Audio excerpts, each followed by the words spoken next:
Rust discussion. How's it going, guys? So we're here for more Rust discussions. Things that I think that Face Punch should be able to put into Rust, and I think it would bring more of a unique design to the game, or unique features to the game. So let's start this off. Sled dogs. Now, you would be thinking, for especially people who are pro Rust players, we're not talking about like modded Rust or anything like that. We're talking about like usually like official or community Rust, where things are still basically vanilla. The only vehicle for the Arctic area is the snowmobile, and doing the Arctic research base is a complete nightmare. I know this because when I first did my first run of the Arctic base, I had the AK, I had my L9, I had a bunch of gear. I did the smart thing. I picked them off with the sniper rifle. One of the things that I did not know is that there is I think one of the people I used to play with said there is a 10-minute respawn time on monument areas when it comes to ones that had scientists. And since Arctic Research Base is considered to be one of the most difficult places and has the most potent scientists in the game, I found out the hard way when I was roaming around the base, and within a matter of 30 seconds, their entire reset just filled back up. Every scientist that I took out in the Arctic Research Base got respawned. It took me roughly about almost 12 tries and just to get my corpse back along with my gear, so none of it actually respawned. But I eventually did get that snowmobile, and if you're actually trying to get it, you do need a blue key card in order to do it. I believe it's in like the second little laboratory storage box, whatever the hell you want to call it. It's pretty much useless in any other area. I mean, it was somewhat helpful in the desert, not by much. You try using the valley terrain, the mountain terrain, even on the shoreline, it's just going to be complete ass. It's only good for the Arctic snow biome area, and that's where I think that sled dogs should come into play. So either they introduce like stray dogs that you can actually tame to eventually turn into sled dogs, or somehow manage to tame the wolves that are actually in the game and allow a second form of transportation within that area for the Arctic biome, because you still have to deal with stuff like colds. If you get wet in the Arctic area, you are pretty much dead. Especially if you're wearing metal gear, you can get down to like minus like -50 and just die from that. On top of the polar bears, which are almost damn near impossible to find or even see in that game. All you hear is the thundering little footsteps, and next thing you know, you're getting attacked by a goddamn polar bear that has like 450 goddamn health. So I think sled dogs would be a very interesting thing to actually put in the game. You still do have like things like dirt bikes. You have the other vehicles in the games. You have the second passenger seat dirt bike.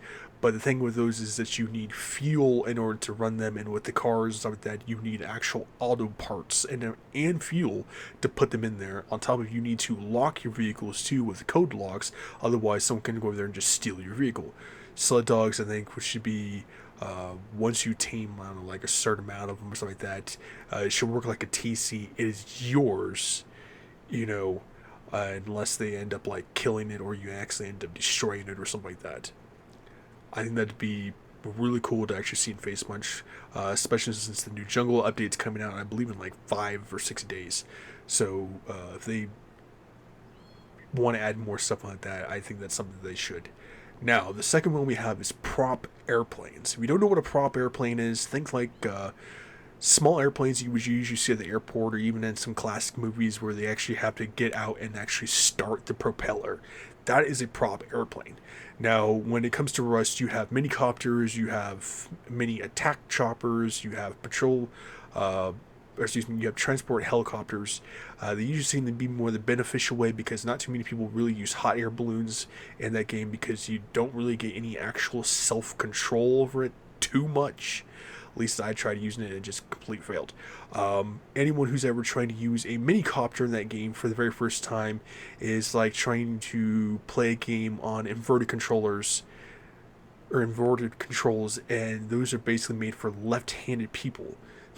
And Face Punch never puts a UI into the game to where you could actually use a controller, which they need to do, in order to actually use the minicopters and make it a lot easier, because it's just strictly using your mouse and keyboard. And where it's one of those things where if you want to go up, you have to pull your mouse back. If you want to go down, you pull it forward. It can be really confusing, really annoying. I've tried multiple times. I've even been on servers that actually allow you to just fly minicopters. I cannot get the hang of it worth the shit. I do not like the way that they actually set that up. I think they could have found more easier ways to set up minicopters with the rest of the patrol or the rest of the helicopters, in order to actually make it easier for new people to actually get used to it. It is one of the most quickest ways to actually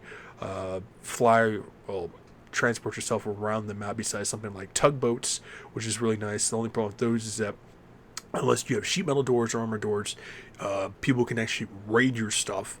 On top of that, it is easy to gain authorization to those boats, because all they have to do is just break through the, what would you call it,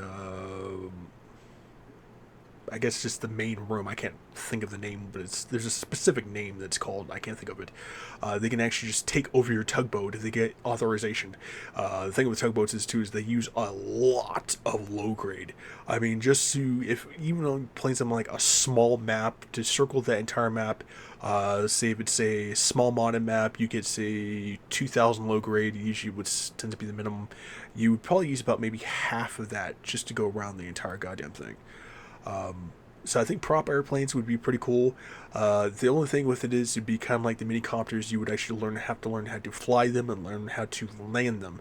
And landing a prop airplane, especially in the valley area where it's mostly crags and mountains and hills and stuff like that, would make it very difficult in order to do something like that. The other flying thing they kind of had is parachutes too, but those are like extremely rare. I believe you can only get them in military crates, at least I've ever seen. The other thing I didn't actually put on the list, I think that would actually be pretty cool, is hang gliders. Would be really cool too. Would make it work like the parachute. You need a certain height in order to actually fly around. I think that would be a pretty cool thing that Facebook should put in the game. That's just me personally. When it comes to watercraft vehicles, someone said there was a boogie board, which I've never seen in that game. I don't know if it's like a modded thing or if it's like a specific item you have to buy through DLC or general items. I've never seen it. There are certain items in the game that are not even listed on the list of stuff that allow you to actually create with the blueprints and items you should actually find. They're like secret items, which is kind of really goddamn annoying. But there's the tugboat, there's the kayak, there is the military boat that you get from a cargo ship, and there's the submarine, and there's the little speedboat. Jet skis, on the other hand, I think should just be, since jet skis actually pretty much use water to propel themselves anyways. I think it should make it based on real life jet skis where you actually use water. I believe jet skis do not use actual fuel themselves. I could be completely wrong on that. I've never read on a jet ski before, but I think that would actually be something really cool that shouldn't allow you to be restricted to having to use low grade in order to actually get around the goddamn sea. As for the desert areas, dune buggies. Now, taking back to the snowmobile is only really good for the Arctic area. When it comes to the desert actually does not have any actual vehicles itself or any form of transportation. You do have, like I said, the vehicles, and you have your minicopters, and you have your dirt bikes. That's fine and dandy and stuff like that. But when it comes to based on environmental vehicles, the desert does not have any of them. I mean, you can use the dirt bike, which is fine, but you hit a cactus or a small rock going at full speed, that thing will instantly kill you. And then you have to worry about running back, especially if you didn't build in the goddamn desert. Dune buggies, I think, would be a really cool thing, or even some like four-wheelers would be another cool thing too that the Facebook should add in there. But when it comes to dune buggies, add a roll cage in there for that extra reinforcement. Make it run run off low grade. That's fine with that too. But I think that would be a very interesting Usually with most Doom buggies, they're usually to be like a two-person vehicle. So, and add like armored plating and stuff like that. Pretty much go like Mad Max style onto it. I think it would be pretty cool. Now, when it comes to building things, this is where I think I'm surprised that Facepunch hasn't even put it in the goddamn game as it is. Stone doors. I've talked to plenty of Rust players. I've even seen several Rust players even talk about this. You have wood doors, and then you have sheet metal doors, and you have armor doors. They Facepunch pretty much just skipped over the entire thing of stone doors. If you do stone doors, do something like a dwarven s type of stone doors, because stone doors did exist. They were not as built, I would say, because of how heavy they actually were, and they weren't really so reliable. But stone doors did exist. I think that would actually be a really cool concept, because you have stone floors, you have stone roofs, you have stone walls, stone frames. Yet for some odd reason, Facepunch just said, you know what, we're not going to bother sticking stone doors in the game. That just seems foolish. There's a lot of opportunities that Facepunch should have actually put into the game. And the game's been out since 2012 or some crap like that. They've had 13 years to put all this shit in the game, and somehow they keep updating random shit that does not need to be updated in the goddamn game, like the patrol chopper, which I'll eventually get to the end of the video about. Drawbridges is another thing that I think, there was one other thing I forgot to put in there too, but drawbridges is another thing I think would be pretty cool. Make it kind of like how you would make elevators in the game. With elevators in the game, you need a certain height of a tower. Even like a 2-story tower would still work too, and it would still just take you up to the second floor. Drawbridges should be, say, limited. We'll go maybe 2 squares wide, 5 squares long at most. You don't want to make a drawbridge too long, but you don't want to make a drawbridge too short either. I think that would actually be pretty cool, because since the introduction of battering rams and siege weapons and siege towers, something like that, battering rams are really nice in the game. However, they cannot go into areas where people have actually built into the water, especially if that water is too deep, which just makes it completely useless, because it's like trying to drive one of the vehicles or the dirt bikes in the water. It will just stall it out, and eventually it damages it over time. I think since they have their little medieval update, I think drawbridges would be really cool, especially in areas like the swamp, which I eventually will have another Rust base update. I'll show you that. I pretty much took over a swamp area in my server that I play on. Stuff like that, or even people who build bases in like the shoreline, stuff like that, or they have canyons in the game too, large crevasses and stuff like that. Build like you would your wooden frames up to a certain extent, so where it would have like the middle part, and then on the 2 sides you would have the 2 drawbridges that would have to be lowered in order for you to actually access the full thing. I think that would be another cool thing that Facepunch should add in there. I mean, you have stuff like wooden walls and wooden doors and stone walls and stone gate doors, stuff like that. Yet once again, something that should have been put in the game was not. Drawbridges would be really awesome for something like that, especially with their medieval update that they recently had. Now, safes. Safes is something I'm really surprised that they did not actually put into the game itself, considering that you have barrels, you have you have vertical and horizontal wood barrels, you have small wooden chests, you have large wooden chests, which you can also log with key codes, stuff like that. But they're all made of wood. So you take something like incendiary arrows, or informer incendiary rounds, explosive rounds, Molotov cocktails, it would just destroy them. And then they can just loot your shit, or they can go there with like salvage swords or axes or machetes and like that, and just destroy your wooden crates, and you pretty much just lose all your stuff. Safes is something I'm kind of surprised that they didn't actually put in the game, considering that a safe is mostly made of metal and concrete. Therefore, you put that in the game, make it to where you can only destroy it safe by explode. So like C4 or a certain amount of satchels, and make it to where it would take metal and stone in order to make it, have your key lock code on something like that too. That's another thing. Like I said, I'm really shocked that they didn't put in there. Sea caves is another thing for environmental area. I pretty much brought this up several times in some of my Rust videos that I've ever done. I think it's mostly due to the same reason why they don't have environmental destruction in the game, because it would really lag the hell out of your goddamn game, like tornadoes and hurricanes and snow, especially blizzards and snow, where I know that would take a lot of graphical power. Even some people's best computers wouldn't be able to handle it, because usually with games that do that, they usually tend to stack snow for a certain amount, so you're stacking so much frame rate onto a certain area. Now imagine that area the size of a small town that's just continuously being stacked multiple times, like 2 or 3 walls high, or half walls high of snow. It would literally start to lag your game. I think that's probably one of the main reasons why we have not seen sea caves in Rust, because there's a lot of people who tend to build on the shorelines. Usually when you get spawned in the game, you get spawned on the shorelines. If you're going to be a real ass about it, most people will actually build clan bases within the spawn area, which is another thing that I got to talk about too. I think is really stupid. They do have caves in the game, however, you cannot actually put electricity in there, because you only get about 30 feet of cable, which is just asinine.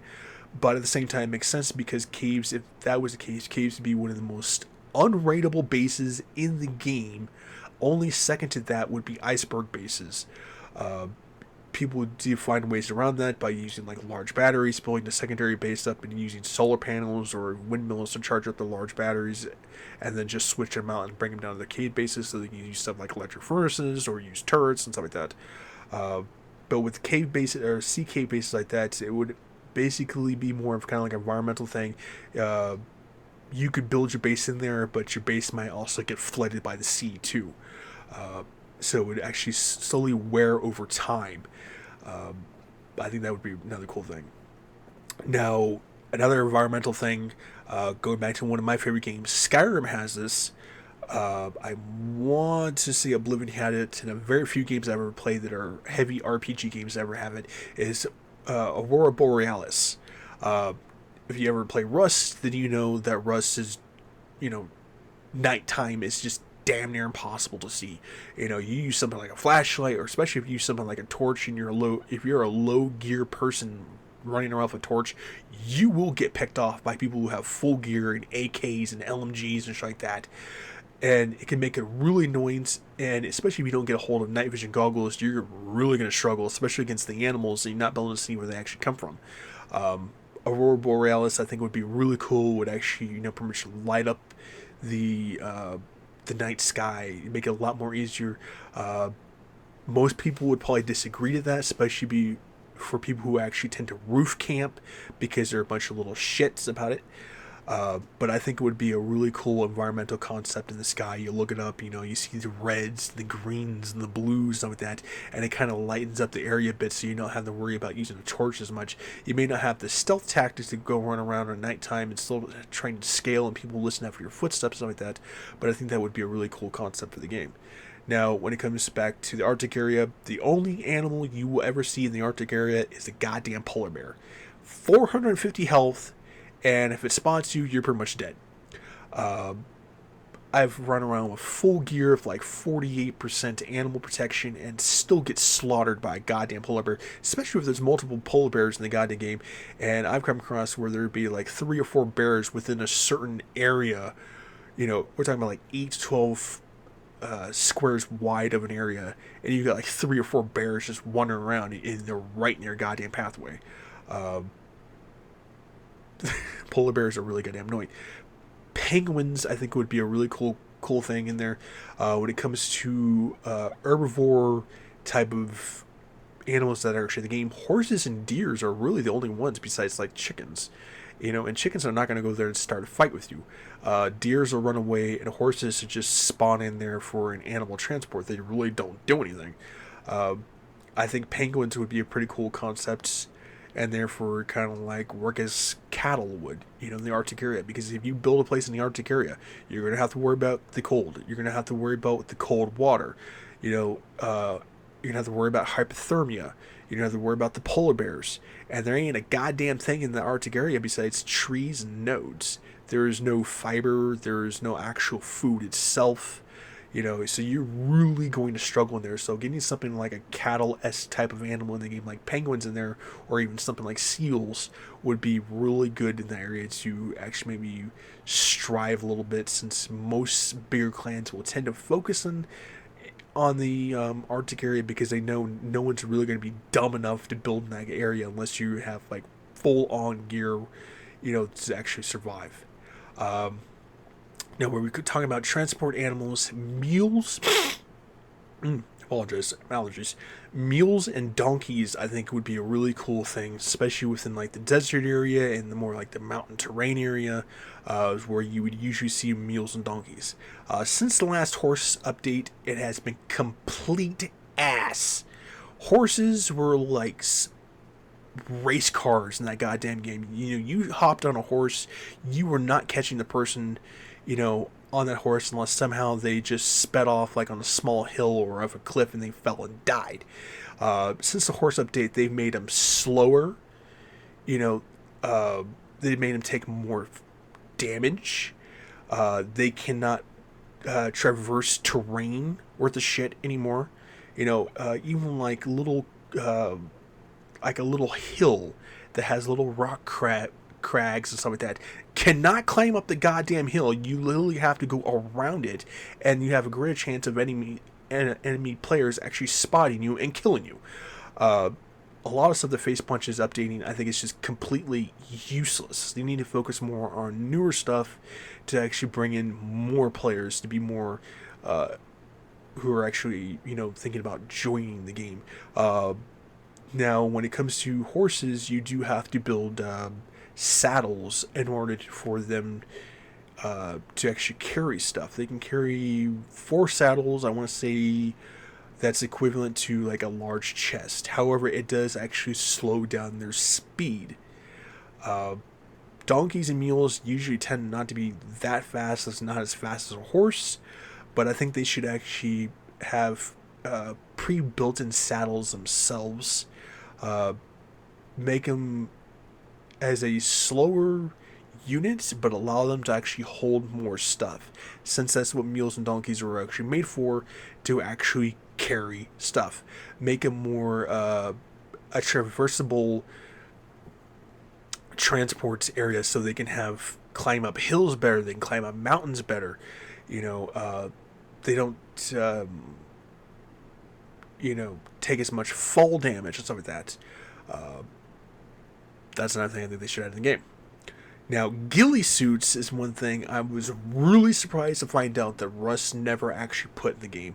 They do have forest camo, which is basically just some scattered paint on some green clothes, but they count as their ghillie suits in the game. I think it's completely goddamn useless. Putting actual ghillie suits in Rust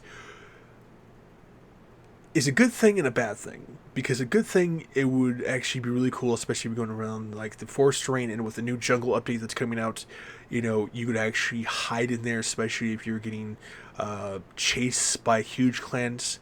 It can consist of like 6 to 8, 12 people, but at the same time, ghillie suits would actually really break the goddamn game, because considering you have something like the L9, which is the most powerful sniper rifle in the game, at a level 3 workbench. You sit in a bush with a ghillie suit with an L9 extended mag.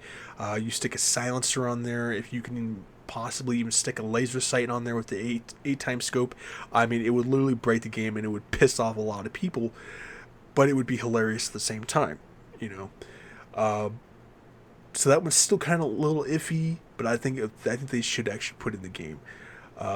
It would also prevent people from roof camping too, who want to camp up on their top of the roofs and snipe people, and then, think that they're badass, which they're lame. It's like people camping in Call of Duty in corners and then getting nukes and then telling everyone else they're trash.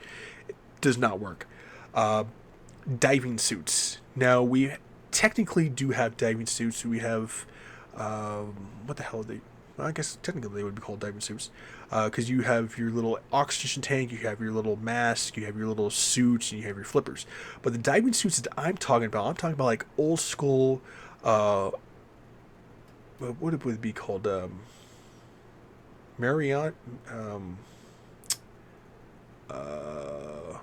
Mariana, I want to say, type of diving suits. People would know what the ones I'm talking about, like the old school, like 1800s diving suits where they're made like completely of brass or copper, and they have the big helmets that you could actually dive to the bottom of the seafloor. Those type of diving suits, I think, would be really cool.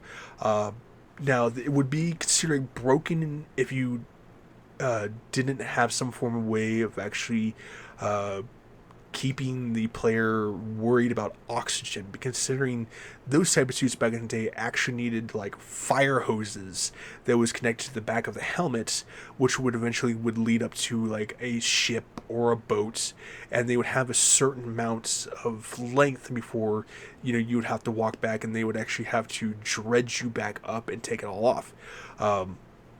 Making like real concepts of that. They were slow, they were heavy, but they were built to withstand the ocean pressure to a certain depth.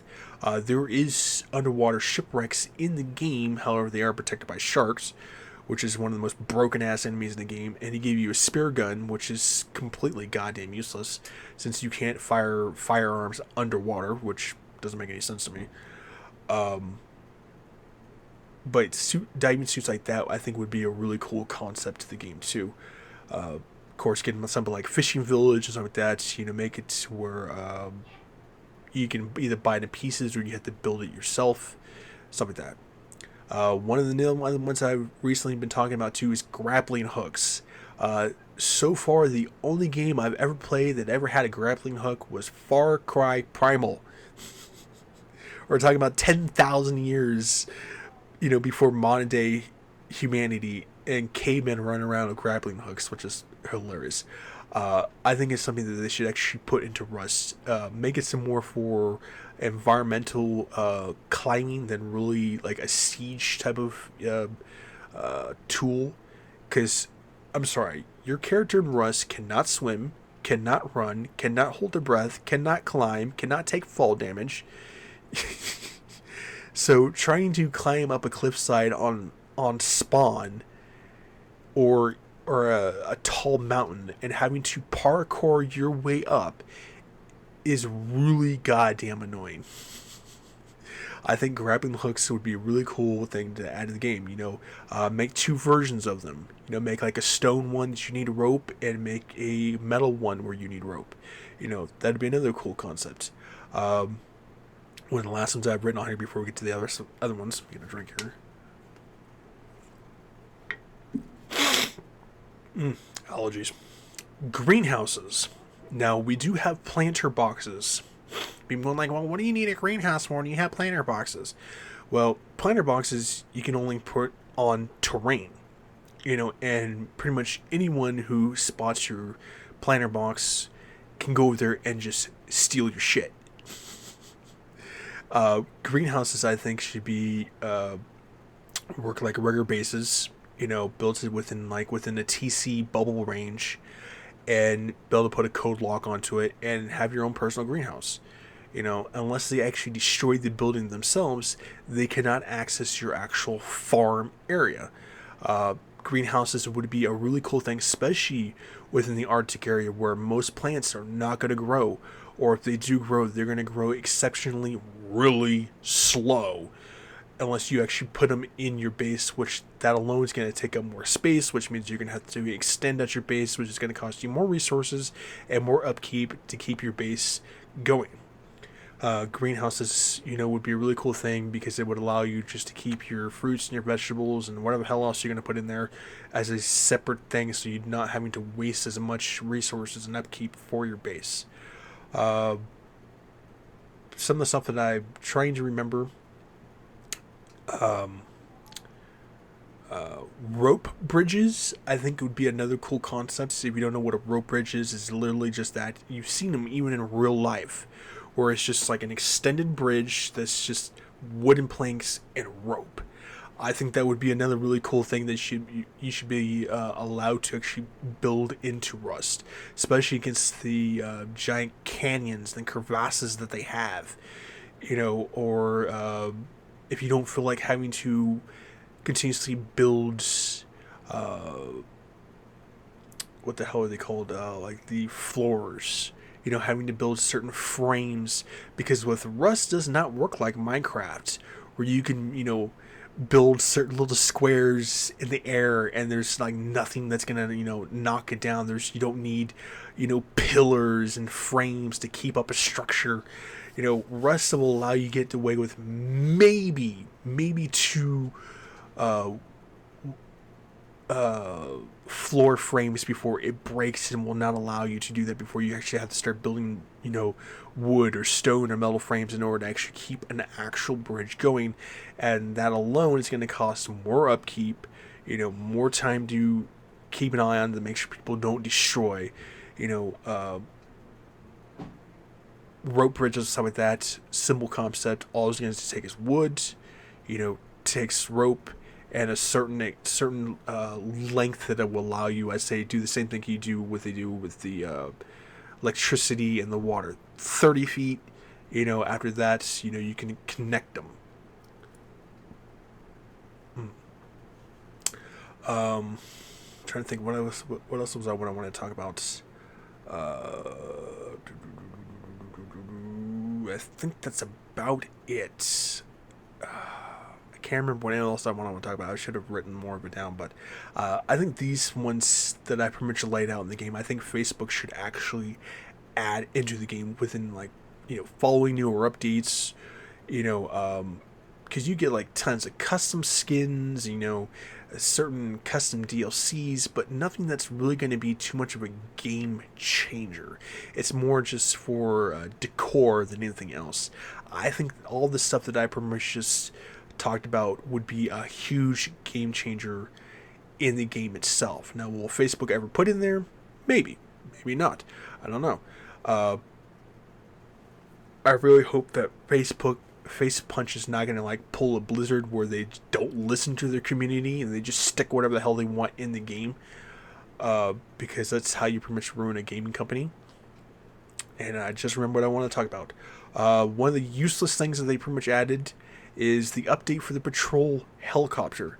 Now it will pretty much attack any players it spots, whether you have gear or not. And I'm pretty sure I might even talked about this in a previous video.